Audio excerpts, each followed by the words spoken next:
In this video, I will be solving the makeLast problem of the Array-1 section. Here comes the 5 seconds break for you to pause and attempt this problem on your own.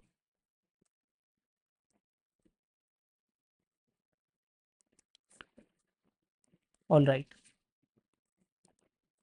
So in the makeLast method, we will be given an integer array nums.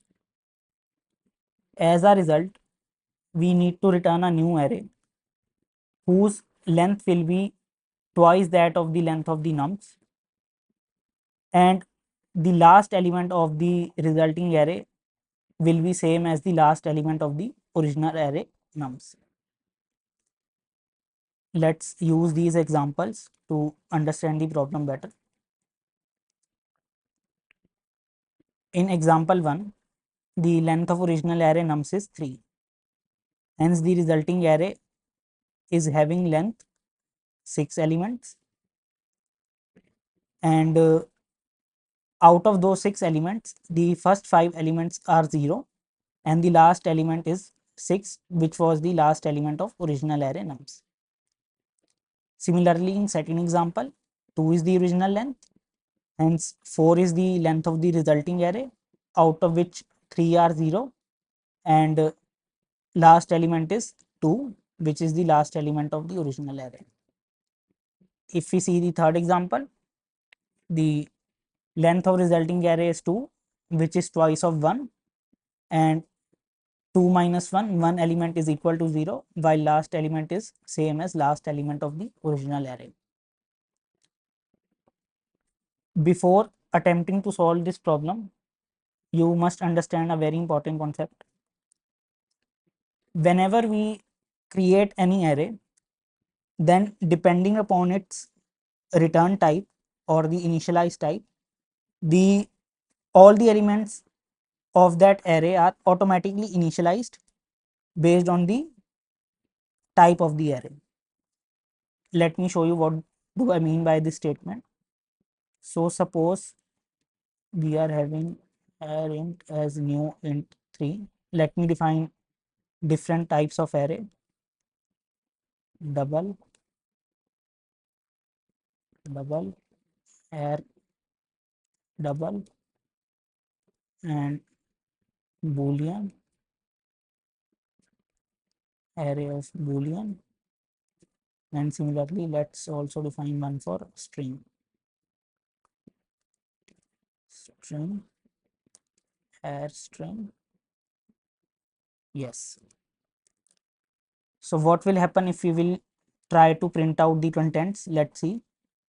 Arrays dot to string of arint, and let's do this for all the arrays: air double, air boolean, and air string. Yes.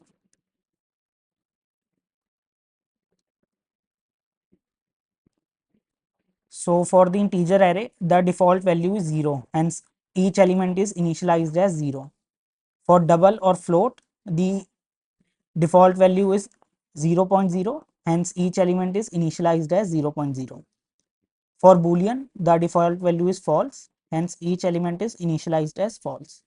And for string or any object type, any non-primitive type, the default value is null, hence each element is initialized as null. So this is the key takeaway from here, that we are not supposed to manually initialize the elements inside array after creating the array, and that is automatically handled by the compiler based on the type of the array being defined. So with respect to this problem, how can we now write the code? If we are getting the array nums having length as n, for the resulting array, the length would be 2 into n, out of which 2n minus 1 elements will be initialized as 0, and only the last element has to be defined as the last element of original array nums. if we think about the logic that we just discussed, originally all the 2n elements would be initialized as 0. Once we create our resulting array, then what are we supposed to do? We are just supposed to override the last element of the resulting array as the last element of original array nums and return back the resulting array. In this way, this problem will be solved. Let's now start writing the logic. Int maybe something like len of nums is nothing but the nums dot length. Let's define one new array result whose length would be twice of len of nums, and we can create a variable for this as well. Len of result is equal to 2 into len of nums, and this would be len of result. Now since we have created the resulting array, as of now all the elements are initialized as 0. What are we left to do? We just need to override the last value of the resulting array as the last value of nums.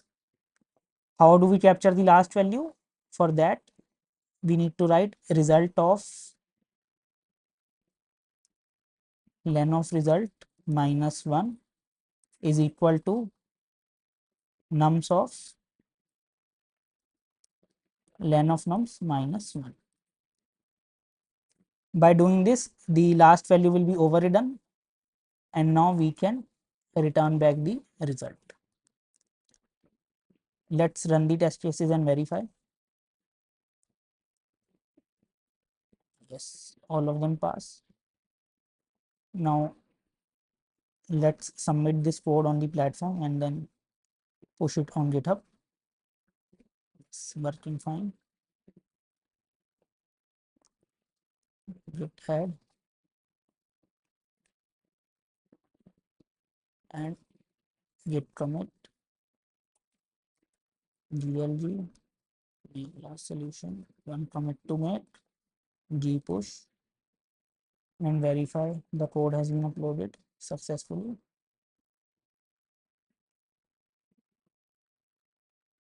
Done.